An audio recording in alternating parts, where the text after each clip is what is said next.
जय हिंद दोस्तों, कैसे हो आप लोग। आशा करता हूँ आप लोग अच्छे होंगे।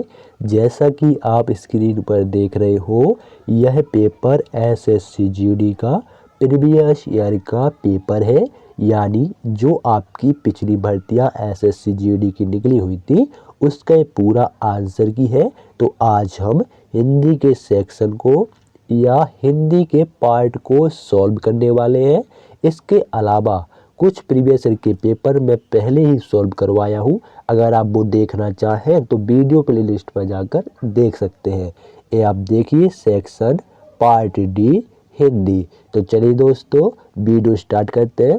सभी लोगों को पता है इसका एग्ज़ाम डेट भी आ चुका है, ठीक है। तो ज़्यादा टाइम नहीं बचा है, जल्दी से इसका सिलेबस ख़त्म करके प्रैक्टिस सेट और प्रीवियस ईयर के पेपर लगाओ ताकि आपका जो अंक है वो ज़्यादा से ज़्यादा आ सके और अपना एक सीट अपना पक्का कर सको। तो आपका हिंदी का ये रहा पहला प्रश्न। डैश घोड़े पर सवार होना। उपरोक्त मुहावरे में रिक्त स्थान की पूर्ति उचित शब्द द्वारा कीजिए। तो आपका कौन सा उचित शब्द है? तो दोस्तों आपका जो सही मुहावरा है वो होता है आपका हवा के घोड़े पर सवार होना। क्या होता है? हवा के घोड़े पर सवार होना। यह आपका एक मुहावरा है और इसका अर्थ होता है जल्दी जल्दी बचाना या जल्दी जल्दी कार्य करना, ठीक है। तो ऑप्शन 3 आपका बिल्कुल सही होगा, ठीक है। बढ़ते हैं अगले प्रश्न की ओर। जहाँ समझ में ना आए या कोई मिस्टेक नज़र आए तो बिल्कुल आप बता दीजिएगा, ठीक है। और किस राज्य से आप मेरे वीडियो को देख रहे हो उस राज्य का नाम जरूर लिखिएगा। अगला प्रश्न है, नीचे दिए गए वाक्य के अशुद्ध भाग का चयन कीजिए। तो हम पढ़ेंगे वाक्य को। रमेश को उस समय मुझसे बेफिजूल की बातें नहीं करनी चाहिए थी। तो इसमें आपका कौन सा अशुद्ध शब्द है वो आपको बताना है। तो आप शब्द नहीं, अशुद्ध शब्द नहीं, अशुद्ध भाग तो कौन सा है? आप देखोगे बेफिजूल, तो ये बेफिजूल नहीं होता, बेफजूल होता है। क्या होता है? बेफजूल। बेफजूल होता तो ये सही हो जाता, लेकिन लिखा है बेफिजूल। तो आपका ऑप्शन 1 में आपका ये अशुद्ध है, ठीक है। तो ऑप्शन 1 आपका सही होगा क्योंकि उन्हें अशुद्ध भाग पूछा है। अशुद्ध भाग का चयन कीजिए, तो ऑप्शन 1 आपका बिल्कुल सही होगा। अगला देखिए, अगला प्रश्न है आपका, चारों ओर रात्रि का घोर अंधेरा छाया था। उक्त वाक्य में प्रयुक्त घोर के स्थान पर उचित समानार्थी शब्द का प्रयोग निम्नलिखित में से किस वाक्य में किया गया है? तो किस वाक्य में किया गया है घोर के समानार्थी शब्द का? तो आप देखोगे कि आपका ऑप्शन 1 में चारों ओर रात्रि का गहरा कैसा गहरा अंधेरा छाया था, ठीक है। तो आपका जो सही है वो ऑप्शन 1 में ही है। क्यों? देखो अगर ऑप्शन एक्सप्लेन करके, चारों ओर रात्रि का घनिष्ठ, ठीक है। इसमें देखो घमासान और इसमें देखो भयंकर। ये जो 4 शब्द है, ठीक है, गहरा, घनिष्ठ, घमासान और भयंकर, इनमें से जो सबसे अच्छा है, ठीक है ना, जो सबसे अच्छा इस वाक्य में फिट बैठ रहा है वो है आपका गहरा। इसलिए आपका ऑप्शन 1 सही हो जाएगा क्योंकि घोर का समानार्थी शब्द भयंकर भी होता है, ठीक है ना, घमासान भी होता है। इसलिए आपका जो इस वाक्य में जो सबसे बेस्ट बैठेगा इस वाले में वो है आपका गहरा, इसलिए ऑप्शन 1 राइट होगा। अगला प्रश्न देखिए, अगला प्रश्न है आपका, निम्नलिखित विकल्पों में से प्रश्नवाचक सर्वनाम का कौन सा एक शुद्ध वाक्य नहीं है? तो आप देखो यह कौन सी भाषा है? तो बिल्कुल शुद्ध है। ये कौन सी भाषा है? प्रश्नवाचक है ना, प्रश्न कर रहा है ये कौन सी भाषा है। इस थैले में क्या है ये भी प्रश्न कर रहा है, ठीक है। इसमें देखो, क्या यह पत्र अपने प्राचार्य को देना है? तो ये आपका एक शुद्ध रूप नहीं है, ठीक है, इसलिए ये गलत हो जाएगा, ठीक है। या ऐसा भी हो सकता है, क्या यह पत्र प्राचार्य को देना है? क्या यह पत्र प्राचार्य को देना है? तो होता तो ये सही हो जाता, लेकिन अपने प्राचार्य को देना तो ये थोड़ा पढ़ने में भी वाक्य में मिस्टेक है, तो इसलिए गलत हो जाएगा। तो आपका अशुद्ध कौन सा है? वो है आपका ऑप्शन 3। शुद्ध भाग कौन सा नहीं, वही तो कह रहा अशुद्ध, आपका ऑप्शन 3 बिल्कुल सही हो जाएगा। बाकी आपके तीनों आपके सही है, तो उसने अशुद्ध पूछा है तो ऑप्शन 3 बिल्कुल आपका अशुद्ध है। अगला देखिए, अगला प्रश्न है, निम्न में से कौन सा शब्द पयोंत शब्द का पर्यायवाची शब्द है? तो पयोंत का जो पर्यायवाची होता है वो होता है जलधर, ठीक है। और बारिश का सभी लोग जानते हैं, मलिन का जो पर्यायवाची शब्द होता है वो मैला होता है, ठीक है, मैला होता है। सहचर का जो पर्यायवाची होता है वो मित्र होता है, बंधु होता है, सखा होता है, ठीक है। और मलिन और मलिन, मलिन माने शायद मैला होता है और मलिन माने मिट्टी मिलाने से कुछ होता है, ठीक है। मलिन का जो पर्यायवाची शब्द होता है वो मैला होता है, गंदा, ठीक है। मलिन का कौन सा होता है वो आप कमेंट बॉक्स में बताना, ठीक है। अगला देखो, अगला है आपका आंखों में डैश माला घिर आना। उपयुक्त मुहावरे में रिक्त स्थान की पूर्ति उचित शब्द द्वारा कीजिए। तो दोस्तों जो आपका सही मुहावरा है वो होता है आंखों में मेघमाला घिर आना। तो ऑप्शन 3 बिल्कुल सही होगा। अगला प्रश्न देखिए, अगला प्रश्न अगर आप ध्यान से पढ़ोगे तो लिखा हुआ है, निम्न में से कौन सा समूह गंगा शब्द का पर्यायवाची समूह नहीं है। तो आपका जानवी और सुरसरी ये सही है, सुरसरी और त्रिपतगा ये भी सही है, त्रिपतगा और सूरजा तो ये आपका गलत है। क्यों? क्योंकि आपका त्रिपतगा ये तो आपका है गंगा का पर्यायवाची, लेकिन सूरजा जो है ये आपका यमुना का पर्यायवाची है, इसलिए यह समूह गलत हो जाएगा, ठीक है। बाकी ये दोनों आपके गंगा के हैं, ये दोनों अभी आपके गंगा के हैं, लेकिन ऑप्शन 3 में त्रिपतगा तो आपका गंगा का है, लेकिन सूर्य जो है वो यमुना का है, इसलिए ऑप्शन 3 आपका सही होगा। अगला प्रश्न देखिए, अगला प्रश्न है, नमन का आरोग्य अच्छा है, नमन का आरोग्य अच्छा है। उक्त वाक्य में प्रयुक्त आरोग्य के स्थान पर उसके समानार्थी शब्द का प्रयोग निम्न में से किससे वाक्य में नहीं किया गया है। उसने पूछा है नहीं किया गया है, तो आरोग्य का आपको बताना है। तो आरोग्य का देखो जो वाक्य वो तंदुरुस्त, ठीक है। आरोग्य का मतलब क्या, कोई बीमारी नहीं है, कोई रोग नहीं है, आरोग्य है। तंदुरुस्त है मतलब वो स्वास्थ्य है, मतलब स्वास्थ्य उसका अच्छा है, कोई रोगी नहीं है, वो सेहत अच्छी है उसकी। लेकिन आप देखोगे आरोग्य का आपका अस्वस्थ लिखा है, तो इसलिए नमन अस्वस्थ है, तो ये आपका ऑप्शन वन सही हो जाएगा, ठीक है। नहीं किया गया पूछा ना, किया गया पूछता तो ये आपके ये तीनों सही हो जाते, लेकिन नहीं किया गया वो है आपका ऑप्शन वन में, ठीक है। आगे समझ में। अगला प्रश्न देखो, अगला प्रश्न है 10 रुपया में क्या आता है। इस वाक्य में प्रयुक्त कौन से शब्द अशुद्ध है। तो आप देखोगे कि आपका जो रुपया है ये आपका अशुद्ध है।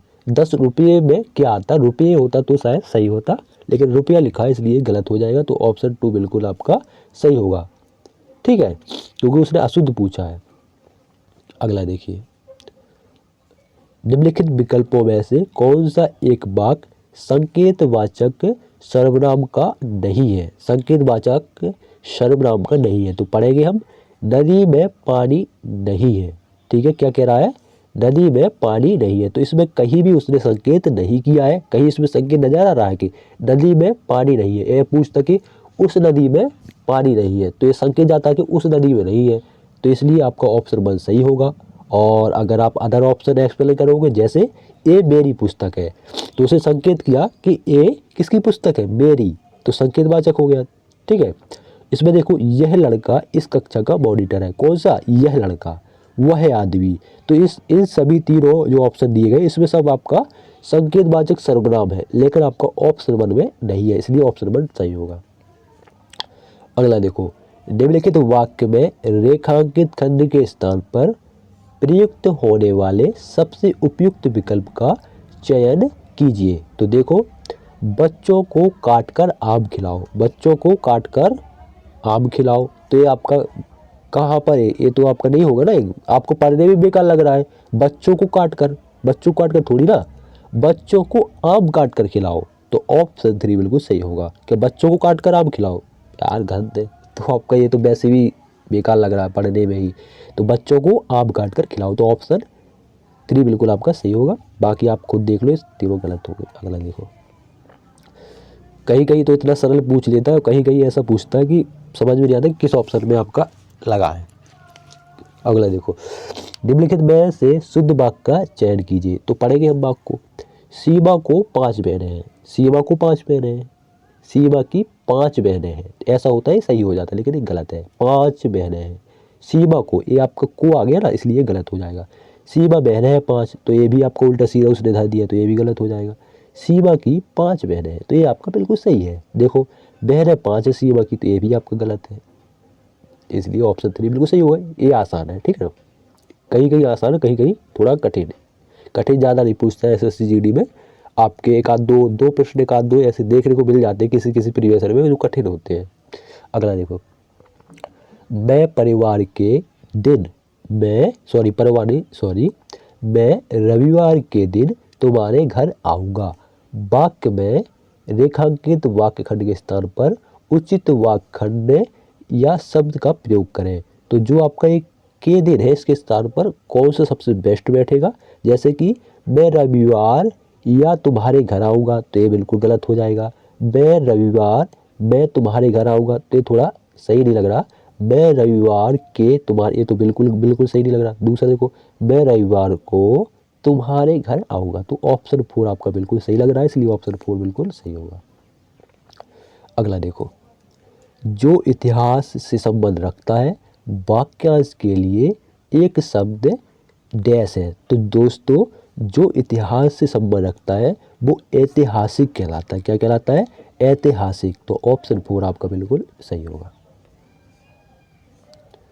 निम्नलिखित वाक्यों में शुद्ध वाक्य का चयन कीजिए। तो हम वाक्य को पढ़ेंगे, कौन सा शुद्ध वाक्य है। देखो, काम इसमें होना देर स्वाभाविक है।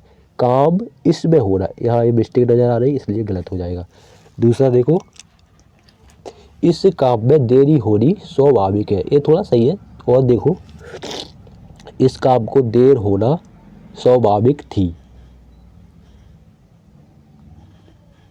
सॉरी, मैं पहले ही गलत पढ़ दिया। काम इसमें होना देर स्वाभाविक था।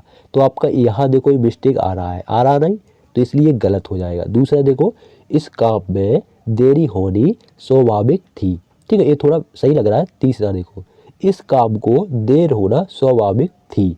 इस काम को देर होना स्वाभाविक थी, ठीक है, तो आपका यहाँ देखो आपका ये मिस्टेक लग रहा है, इसलिए गलत हो जाएगा। चौथा देखो, इस काम में देर होनी स्वाभाविक थी, तो ये भी आपका गलत हो जाएगा। ऑप्शन 2 आपका बिल्कुल सही लग रहा है, शुद्ध बिल्कुल वाक्य, इस काम में देरी होनी स्वाभाविक थी, ठीक है। अगला देखो, अगला आपका 5 अंक का एक गद्यांश है जो कि आपका 100% पूछा ही जाता है, ठीक है। तो देखोगे इस गद्यांश को कैसे सॉल्व करते हैं, पढ़ेंगे हम। भारतवर्ष ने कभी भी भौतिक वस्तुओं के डैश को बहुत अधिक महत्व नहीं दिया है। तो भौतिक वस्तुओं के संग्रह को, किसको? संग्रह को। तो ऑप्शन 1 आपका बिल्कुल सही होगा। अगला देखो, अगला है आपका, यहाँ से देखो, उसकी दृष्टि से मनुष्य के भीतर जो महान डैश गुण स्थिर भाव से बैठा हुआ है। तो मनुष्य के भीतर जो महान आंतरिक गुण, भीतर का मतलब क्या होता है? अंदर बैठा है। जो मनुष्य के भीतर जो महान आंतरिक गुण, तो उसने देखो भीतर शब्द प्रयोग किया है, ठीक है। तो भीतर क्या होता है? भीतर का मतलब क्या होता है? आंतरिक। आंतरिक का मतलब होता है अंदर ही होता है, भीतर ही होता है। तो आपका यहाँ पर ऑप्शन 4 सही आएगा। मनुष्य के भीतर जो महान आंतरिक गुण स्थिर भाव में बैठा हुआ है, तो ऑप्शन 4 बिल्कुल सही होगा। अगला देखो,